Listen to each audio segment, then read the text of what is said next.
Hi, my name is Lisa Mitchell, and today I'll be doing my persuasive speech on why education should be improved. So, throughout my whole persuasive presentation, my main topic or main idea would be that children are falling behind. So, why are children falling behind? In my opinion, children are falling behind because there's a lack of motivation, a lack of qualified teachers, and there's also a lack of college enroll tests that are only targeted to memorization. So my first subtopic would be a lack of motivation. When there are kids in school, homeschooling, any type of schooling at all, there is a lack of motivation. Some children or teens or college students or young adults need a little bit of a push to get them through their day or any situation that is given to them. And sometimes those pushes could be in examples of words of encouragements just to let them know, I appreciate what you're doing. You're doing great. You did this so good. You did anything. Any type of words that could make them feel better about themselves or make them want to strive to want more is also a good thing to motivate them. Another way to really push a student is to reward them. Sometimes the reward doesn't always have to be something physical or something right in their face. Sometimes the reward could be telling them that they accomplished this out of their class or they made the highest test score. And I'm not putting that in terms of, oh, they're boasting or they're bragging about it. No, just let them know that they're doing a good job. My next subtopic would be a lack of qualified teachers. Everyone has had that teacher sometime in their life who they feel as though shouldn't be teaching them or shouldn't be a teacher at all. Me, myself, I've had a teacher who I felt that shouldn't have been teaching me or being my teacher at all simply because in the class, we were learning things that had nothing to do with the class itself, or it wasn't in the curriculum. And that also is put together with schools that are financially unstable. When a school is financially unstable, they don't have the required funds to actually hire teachers or get the best teachers that they can get.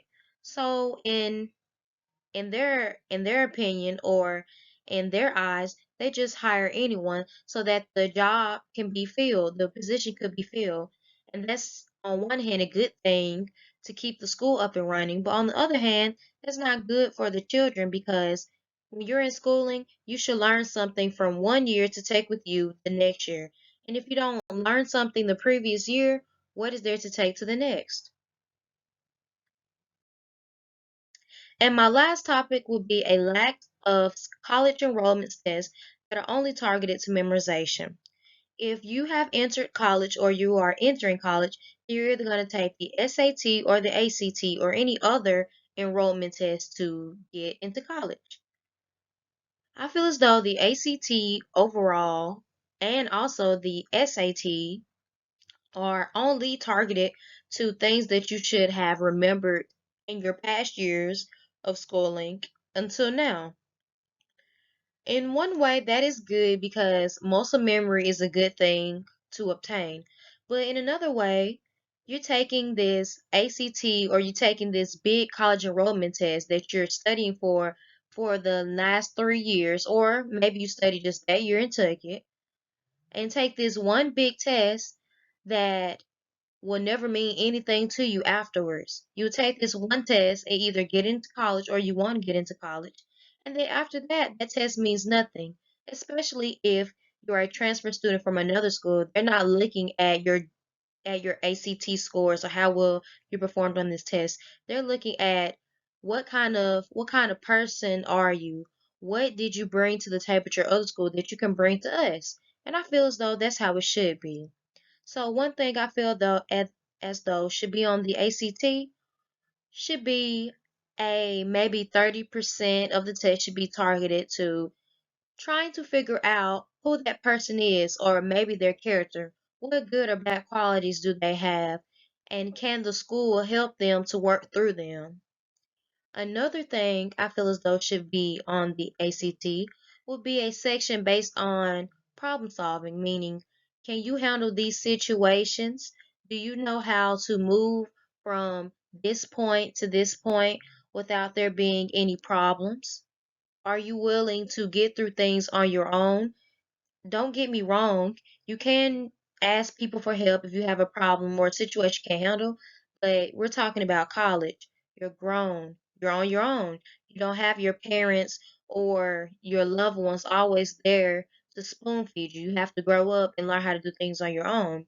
And some things I feel as though happen in college with a lot of children that a lot of things involving education don't take into account of is that some people don't know how to solve problems dealing with drama, depression, or even suicide because what school wants to have or wants to be known as that school that lets someone commit suicide to themselves because they didn't know what kind of person they were beforehand, before they came to the school.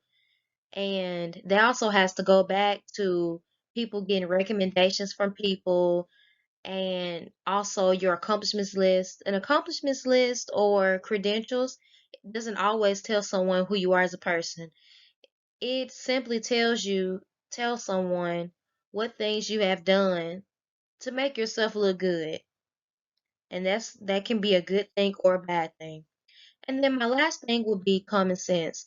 Everyone knows what common sense is the knowing what, why, or how you should handle situations similar to problem solving. And it's no more that you can really say about common sense is that you either have it or you don't. So next I would just like to say thank you for watching my presentation.